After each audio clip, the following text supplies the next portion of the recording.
हाय दोस्तों, आज हम लोग कक्षा 10 की गणित के सेट नंबर 2 को सॉल्व करने जा रहे हैं, बहुविकल्पी प्रश्न। चलिए हम लोग क्वेश्चन पे ध्यान देते हैं। cos a minus cot a 1 plus cos a का मान ज्ञात कीजिए। तो इसमें है क्या, पहले हम लोग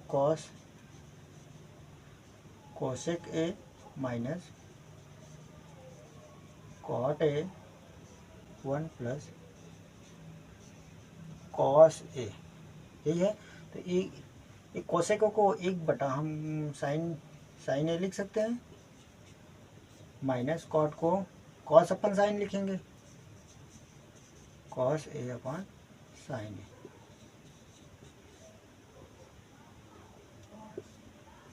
और इसको क्या लिख सकते हैं, 1 प्लस कॉस, इसको उसी तरह लिख देंगे।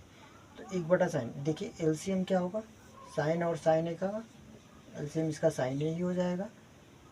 साइन से डिवाइड करेंगे साइन में तो क्या आएगा, 1 ही आएगा। साइन से साइन में डिवाइड करेंगे एक बढ़ जाएगा, एक का उसमें मल्टीप्लाई करेंगे तो कॉस ए ही आएगा। इसमें क्या हो जाएगा, 1 प्लस कॉस ए। देखिए ये चीज़ क्या है, एक बटा साइन ए और 1 प्लस कॉस ए, सॉरी एक बटा कॉस 1 माइनस कॉस ए और 1 plus cos A, A minus B A plus B के फॉर्मूले पे आया। ये क्या हो जाएगा, 1 माइनस 1 कॉस का स्क्वायर अपॉन साइन ए। इसको हम क्या लिख सकते हैं, 1 माइनस कॉस स्क्वायर ए अपॉन साइन ए। इसको हम लोग लिख कह सकते हैं cos sine square, 1 minus cos square को साइन स्क्वायर लिख सकते हैं अपॉन साइन। साइन से साइन काट देंगे तो क्या आ जाएगा, साइन ए। हमारा आंसर कौन सा सही होगा, लास्ट वाला आंसर सही होगा। इसमें कुछ ऐसा अगर ना समझ में आया हो तो फिर से आप कमेंट बॉक्स में बोल सकते हैं। चलिए हम लोग अगले क्वेश्चन पे चलते हैं। किसी पासे को एक बार फेंका जाता है तो विषम संख्या आने की प्रायिकता क्या है। तो पासा जो हम लोग लूडो खेलते हैं, लूडो में जो गोल सा होता है उसको हम उसी को हम पासा बोलते हैं। तो उसमें 1 से लेकर 6 तक की गिनतियाँ होती हैं। तो विषम अंक आने की प्रायिकता क्या है, अर्थात विषम अंक उसमें कौन कौन से होते हैं, उसमें अंक टोटल होते हैं 6 होते हैं, 1 2 3 4 5 और 6, यही अंक होते हैं उसमें। तो इसमें विषम अंक कौन कौन से हैं, 1 है, 3 है, 5 है। तो विषम अंक कितने हैं, विषम संख्या है 1 3 और 5। ये विषम संख्या है। तो प्रायिकता क्या होगी, इनके आने की प्रायिकता क्या है, प्रायिकता का हमारा फार्मूला क्या होता है, प्रायिकता का हमारा रूल होता है कि संभावित संख्या जो संख्या आने की संभावना है 1 2 3, तीन अंक हो गए। और टोटल प्रायिकता कितनी है, 6 अंक है। तो इसको जब काटते हैं तो हमारा कितनी संभावना थी, 1/2। विषम आने की संभावना कितनी है, 1/2। चलिए अगले क्वेश्चन पे हम लोग चलते हैं। निम्नलिखित का बारंबारता बटन का माध्यक वर्ग ज्ञात कीजिए। तो जिसमें वर्गांतराल दिया है 0 से 5 और इसका बारंबारता 3, 5 से 10, 10 से 15, 15 से 20, 20 से 25। इसका हम लोग सबसे पहले क्या निकाल अगर माध्यक वर्ग निकालना होता है तो सबसे पहले हम लोग संचयी बारंबारता निकालते हैं। संचयी बारंबारता निकालते कैसे हैं, ये जो बारंबारता है इसको हम लोग क्रमशः जोड़ते हैं। 3, फिर 3 और 2 5, फिर 5 और 2 5 और 5, देखो ये 5 और 5 10 और 10 और 4 14 और 14 1 15। तो संचयी बारंबारता हमारी क्या आ गई, संचयी बारंबारता जिसको हम n से लिखते हैं, संचयी बारंबारता को सॉरी fx से लिखते हैं। संचयी बारंबारता fx क्या है, 15 आ गई। इसका जो हम लोग माध्य निकालते हैं, माध्य इसको इसके बराबर n होता है। जो माध्य निकालते हैं, माध्य बराबर क्या होता है, n/2, बारंबारता का आधा अर्थात 15 का 2, अर्थात कितना है, 15 का आधा 7.5 होता है। तो जो हमारा 7.5 है इसमें आ कहाँ रहा है, संचयी बारंबारता में हमारा कहाँ आ रहा है, 10 के बाद 10 में ही आएगा, क्योंकि 5 से ज़्यादा और 10 से कम, अर्थात इसके बीच आएगा। तो इसमें ए कौन होगा, 5, अर्थात 10 और 15 के बीच, इसमें 10 और 15 के बीच हमारा आंसर सही होगा। निम्नलिखित सारणी का बहुलक वर्ग क्या होगा। तो वर्ग अंतराल 0 से 7, 7 से 14, 28, 14 से 28, 28 से 21 से 28, 28 से 35 और 35 से 42, जिसका बहुलक वर्ग का मतलब होता है जिसकी बारंबारता जितनी ज़्यादा होगी वही उसका बहुलक होगा। इसमें देखिए 1, 12, 3, 6, 4 और 2 और 4, इसमें सबसे ज़्यादा बार 12, इसलिए इसका बहुलक क्या होगा, 7 से 14।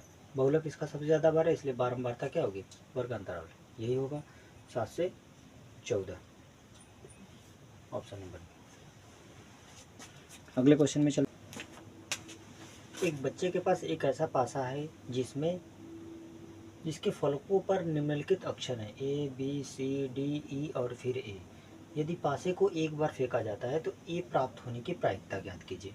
तो देखिए टोटल कितने अक्षर हैं, 1, 2, 3, 4, 5, 6 बार हैं, तो उसकी टोटल प्रायिकता कितनी हो गई, आने की 6 हो गई, और A की आने की संभावना कितनी है, 1, 2, ठीक, तो 2 से काटो, प्रायिकता बराबर क्या होगा, 2 1 2, 2 3 6, अर्थात 1/3, 1/3 इज द राइट आंसर।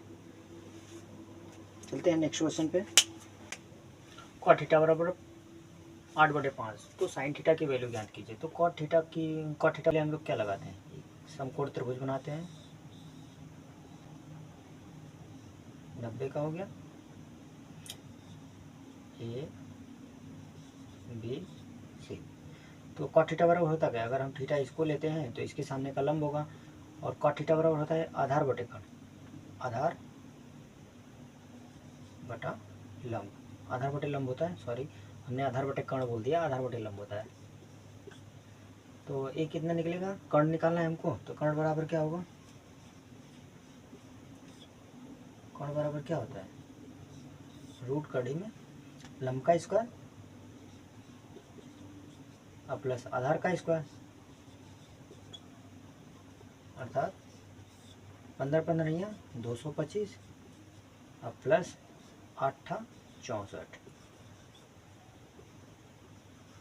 कितना आएगा, इसको जोड़ेंगे तो 5 4 9, 6 2 8 1 9, अरे यार हाँ 5 4 9, 6 2 8 और 2, 289, 289 रूट से निकलेगा तो क्या निकलेगा, 17, अर्थात ये कितना आ गया, 17। तो साइन थीटा बराबर क्या होता है, साइन थीटा बराबर क्या हो गया, लंब बटा कर्ण, अर्थात 15/17, कौन सा आंसर है, 15/17, option number C is the right answer. चलते हैं नेक्स्ट क्वेश्चन पे। चलिए हम अगला क्वेश्चन नंबर 7 को देखते हैं। क्वेश्चन नंबर 7 में कोसेक 60 का बोला है, कोसेक 60 डिग्री का मान बोला है। जो कि हमारा साइन 60 का होता है उसी का उल्टा हमारा कोसेक 60 का होता है। तो साइन 60 का हमारा रहता है √3/2, इसका क्या हो जाएगा, इसका क्या हो जाएगा, उसी का उल्टा।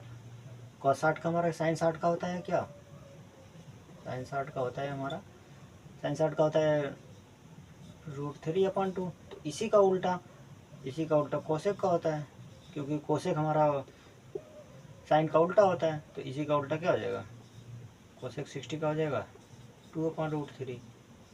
ये क्या है, कौन सा है, option number A is the right answer. चलिए अगले क्वेश्चन पे चलते हैं। चलिए हम क्वेश्चन नंबर 8 को देखते हैं। इसमें बोला है कोसेक स्क्वायर थीटा अपन सेक स्क्वायर थीटा का मान बोला है। तो कोसेक को हम क्या लिख सकते हैं, कोसेक को हम लिख सकते हैं 1/sin square theta,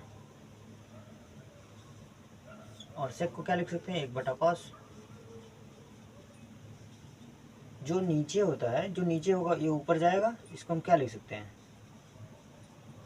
cos square theta, और ये जो साइन है ये नीचे आएगा,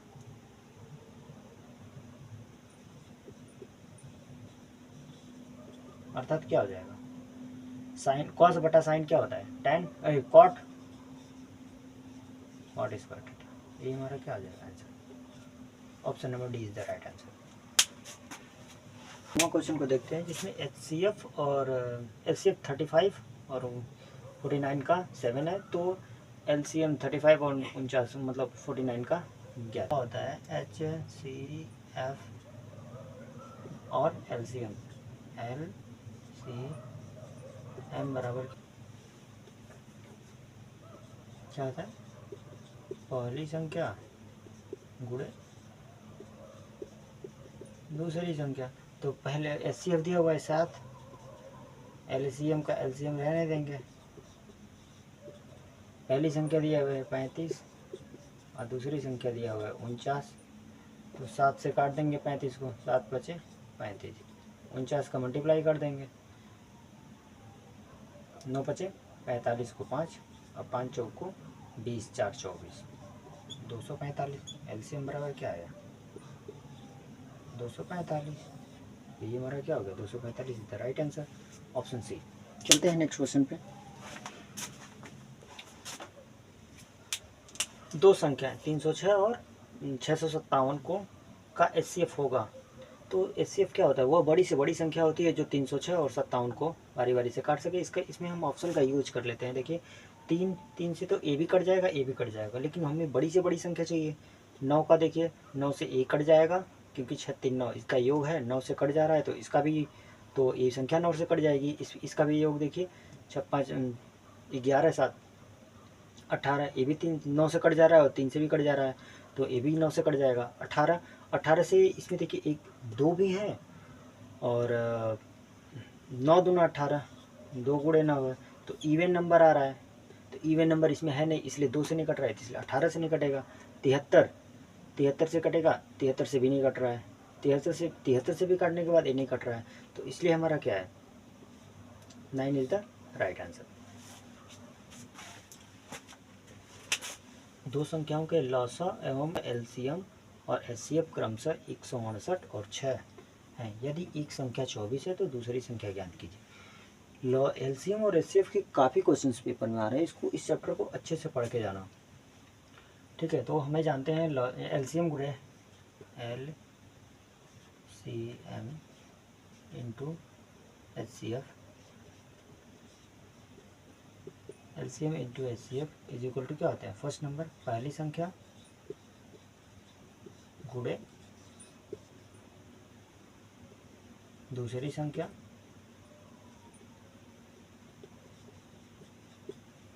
LCM कितना दिया है 168 गुणे HCF 6, पहली संख्या हमारी 24 है और दूसरी संख्या निकालना है। तो क्या होगा, 24 से इसको काटेंगे, 6 से काटेंगे, 6 करने में 6, 6 चौक को 24, 4 से इसको काटिए, 4 चौक को 16, 4 दूना 8। तो हमारा दूसरी संख्या बराबर क्या आ गया, दूसरी संख्या बराबर क्या है 42। 42 हमारी कौन सी संख्या है, option number B is the right answer. चलते हैं अगले क्वेश्चन पे। बिंदु ए और बिंदु बी के बीच की दूरी ज्ञात करना है। दो बिंदुओं के बीच की दूरी का फार्मूला होता है, दो बिंदुओं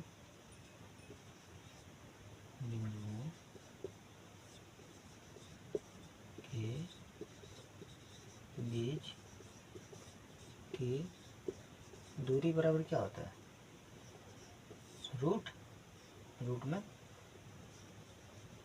x2 माइनस x1 का square plus y2 minus y1 का स्क्वायर।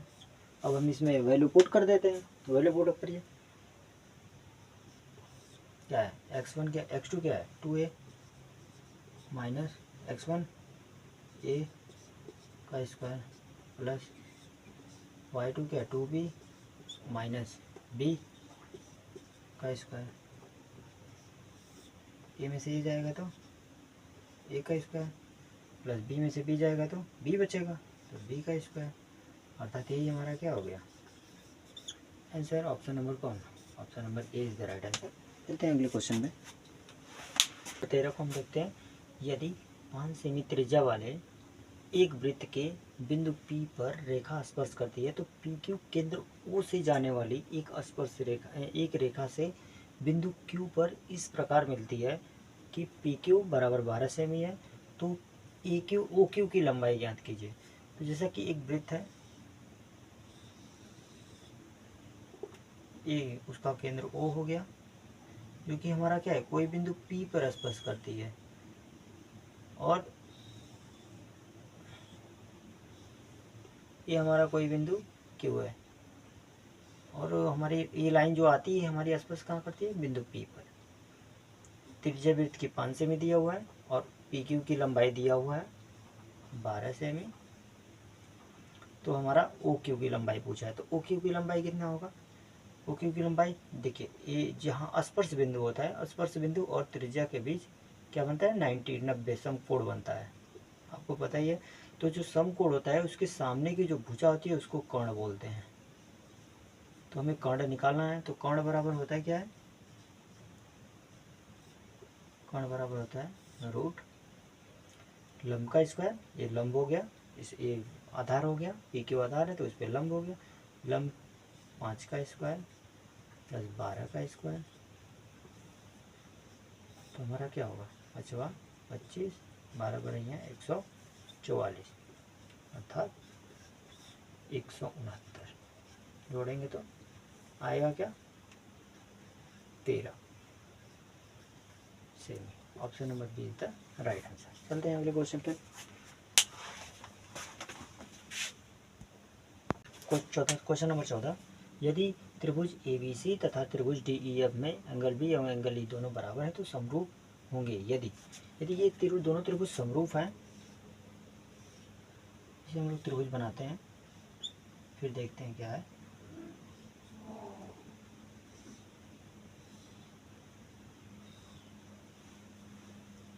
त्रिभुज क्या है, ABC, ये क्या है, DE और F। यदि ये दोनों समरूप त्रिभुज हैं तो एंगल E और एंगल B बराबर हैं, तो ये जो A वाली भुजा और इसका अनुपात क्या होगा, बराबर होगा किस भुजा के, इस भुजा के और इस भुजा के अनुपात के, क्योंकि यही दोनों भुजा एंगल बना रही हैं, यही दोनों भुजा एंगल बना रही हैं, जो कि एंगल बराबर है, तो हमारा इन्हीं दोनों भुजा का अनुपात क्या होगा, आपस में बराबर होगा। तो देखिए क्या लिखा जाएगा, AB बटा DE बराबर होगा एंगल BC अपॉन EF के। ठीक, तो ये वाली हमारा कहाँ मिल रहा है, इसमें नहीं है, इसमें ये option number B is the right answer. चलते हैं हम लोग अगले क्वेश्चन में। 15वां क्वेश्चन है, 7 सेमी त्रिज्या वाले एक वृत्त के एक त्रिज्यखंड का कोण 90 है, तो त्रिज्यखंड का क्षेत्रफल ज्ञात कीजिए। त्रिज्यखंड मान लीजिए एक वृत्त है, मान लो गोल है, ठीक है, इसकी त्रिज्या कितनी है, 7 सेमी है। एक कोई त्रिज्यखंड बनाएगा, मान लो इसका एंगल कितना है, 90 डिग्री,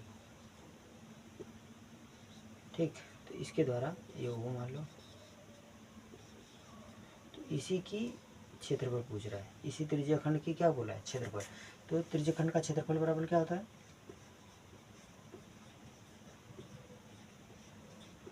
त्रिज्यखंड का क्षेत्रफल बराबर क्या होता है, थीटा अपॉन 360 गुणे पाई आर स्क्वायर। तो थीटा की वैल्यू कितनी है, 90 बटा 360 गुणे पाई की वैल्यू दिया हुआ है, पाई की वैल्यू होती है 22/7, आर की वैल्यू होती है 7 गुणे 7 दिया हुआ है। देखिए 0 से 0 कट गया, 9 चौको 36, 4 बार में काट दिए, 7 से 7 कट गया, ठीक, बचा क्या, 2 दूना 4, 11 बार में काट दिए, 11 सते 77 बटा 2 काटेंगे तो क्या होगा, 2 तिहाई 6, 2 आठे 16, 2 पाँचे 10, 38.5। Option number C is the right answer, centimetre square. चलते हैं अगले क्वेश्चन पे। क्वेश्चन नंबर 16 देखते हैं।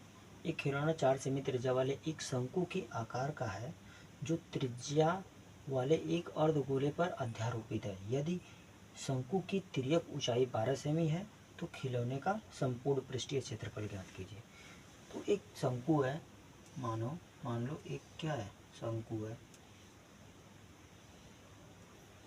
ठीक। और इस एक अर्धगोले के ऊपर क्या स्थापित है, अध्यारोपित है, जो कि शंकु की तिर्यक ऊंचाई दिया हुआ है 12 सेमी और इसकी 4 सेमी त्रिज्या दिया है, किसकी, ये 4 सेमी, गोले की भी और शंकु की भी त्रिज्या। तो हमें क्या निकालना है, पृष्ठीय क्षेत्रफल निकालना है, संपूर्ण पृष्ठीय क्षेत्रफल। ऊंचाई तो पृष्ठीय क्षेत्रफल क्या होता है, संपूर्ण पृष्ठीय क्षेत्रफल का क्या होता है, संपूर्ण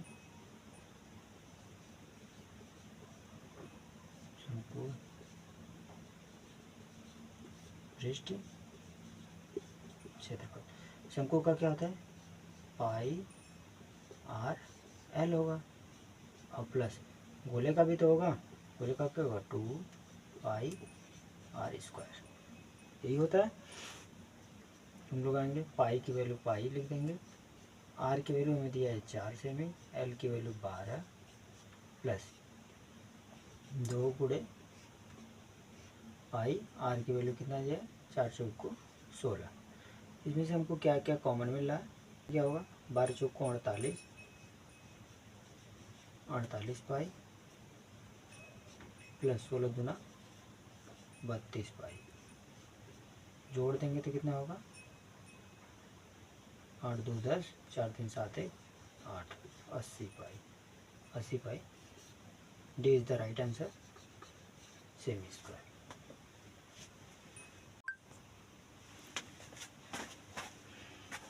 हम लोग 17वां क्वेश्चन देखते हैं। बहुपद x square plus 7x plus 12 का शून्यक ज्ञात करना है। इसका मतलब शून्यक निकालने के लिए क्या होता है, एफ एक्स बराबर क्या होता है, x square plus 7x plus 12। इसी बहुपद का शून्यक निकालने के लिए उसके बराबर क्या माना जाता है, 0। इसका हम लोग गुणनखंड करेंगे तो क्या होगा, 7 को ऐसे दो भागों में तोड़िए कि गुणा करने के बाद 12 आ जाए और जोड़ने के बाद 7 आए। तो 4 तिहाई 12 और 4 और 3 7, तो इसको हम कितने में होगा, 4x लिख सकते हैं 7 को, और प्लस 3x लिख सकते हैं 12 बराबर 0। इसमें से हमको क्या कॉमन मिलेगा, इसमें से हमको x कॉमन मिल जाएगा, दोनों में x है, x प्लस 4 प्लस इसमें से हम 3 कॉमन कर लेंगे तो इसमें क्या बचेगा, x बचा क्या 4 बराबर 0। इसमें से देखिए x प्लस 4 दोनों में है, तो इसलिए हम क्या कर लेंगे, x प्लस 4 को कॉमन कर लेंगे तो बचा क्या हमारा, x प्लस 3 बराबर 0। तो एक बार देखिए, एक बार x प्लस 4 बराबर 0 और एक बार क्या होगा, x प्लस 3 बराबर 0, क्योंकि ये 0 इसके बराबर भी 0 है, इसके बराबर 0, दोनों के बराबर 0 मान सकते हैं हम लोग। तो क्या होगा, यह प्लस में इधर जाएगा तो माइनस में 4, इधर ये प्लस में इधर जाएगा तो माइनस में 3, अर्थात बहुपद की दो शून्यक -3 -4 -3 है। Option number A is the right answer. चलते हैं अगले क्वेश्चन में। 18वां क्वेश्चन है, रैखिक समीकरण युग्म x प्लस वाई बराबर 14 और x माइनस वाई बराबर 2 का हल होगा। तो क्या होगा, इसको हम लोग क्या करते हैं, जोड़ देते हैं, इसका हम लोग प्लस निकालते हैं तो y से y क्या हो जाएगा, खत्म।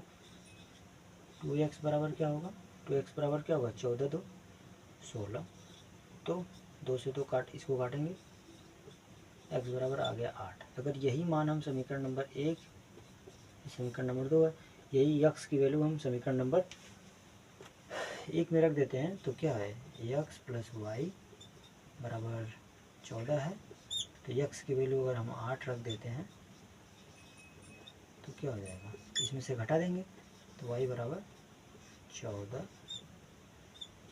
माइनस 8 इज इक्वल टू कितना आ गया, 6। तो 8 और 6 हमारा आंसर है, 8 और 6 प्लस 8 और 6, option number B is the right answer. चलते हैं हम लोग अगले क्वेश्चन में। चलिए अगला क्वेश्चन, हम 19वां क्वेश्चन देखते हैं। यदि द्विघात समीकरण के x square plus 2√6x plus 3 बराबर 0 के मूल समान है तो के का मान ज्ञात कीजिए।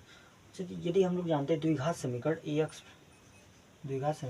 X square plus B X plus C बराबर 0 कि अगर मूल समान होते हैं तो इनका विविधीकर 0 होता है। इनका क्या होता है, विविधीकर 0 होता है। तो विविधीकर बराबर क्या होता है, विविधीकर को हम डी से लिखते हैं, तो विविधीकर B square B square minus 4ac बराबर 0। तो ए की जगह क्या है, इसमें ए की जगह के है और बी की जगह इतना, तो क्या होगा 2√6 का स्क्वायर माइनस 4 की जगह 4, ए की वैल्यू के है और गुणे सी की वैल्यू क्या है 3 बराबर क्या होगा 0। यहाँ से इसका करेंगे 2 दूना 4 और 4 छक्का 24 प्लस इसका स्क्वायर करेंगे 2 दूना 4 होगा और एक करड़ी से बाहर आएगा 6, तो 6 चौको 24, 4 तिहाई 12 के बराबर 0। तो क्या होगा ए बराबर के उस साइड भेजेंगे तो क्या हो जाएगा 12 के बराबर, ए प्लस है इधर माइनस है उधर जाएगा तो प्लस में हो जाएगा बराबर 24, 12 का नंबर 12, 12 दूना 24 अर्थात के बराबर क्या आया 2। Answer number option number C is the right answer. चलते हैं अगले क्वेश्चन में।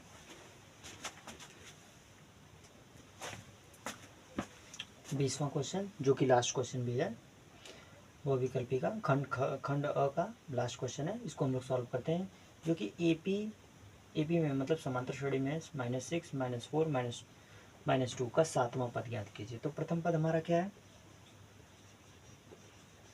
प्रथम पद को ए से लिखते हैं, -6 है। सर्वांतर कितना है, सर्वांतर कितना है जिसको डी से लिखते हैं, इसमें से इसको घटाते हैं, दूसरे पद में से पहले पद को घटाएंगे तो कितना बचेगा -4 -6, तो क्या होगा 4 माइनस माइनस प्लस हो जाएगा, 6 में से 4 जाएगा तो माइनस प्लस 6 में से 4 घटेगा तो 2 बचेगा। अर्थात हमको क्या निकालना है 7वां, अर्थात T7 निकालना है। n की वैल्यू कितना दिया है 7। हमारा फार्मूला क्या होता है n बराबर 7 निकालना। चलिए n बराबर 7वां निकालना है, तो हमें Tn का फार्मूला क्या होता है a plus n minus 1 into D. तो क्या होगा T7 निकालना है, ये क्या होगा a की जगह -6 प्लस n का जगह 7 माइनस 1 इंटू डी 2 -6 प्लस 7 में से जाएगा 6 इंटू 2 करेंगे, 6 दूना 12, 12 में 6 जाएगा तो 6, 6 is the right answer. Option number D is the right answer. चलिए हम लोग अब खंड ब के नेक्स्ट सेशन में खंड ब का हम लोग सॉल्व करेंगे, जो कि 2 नंबर के क्वेश्चंस में आते हैं।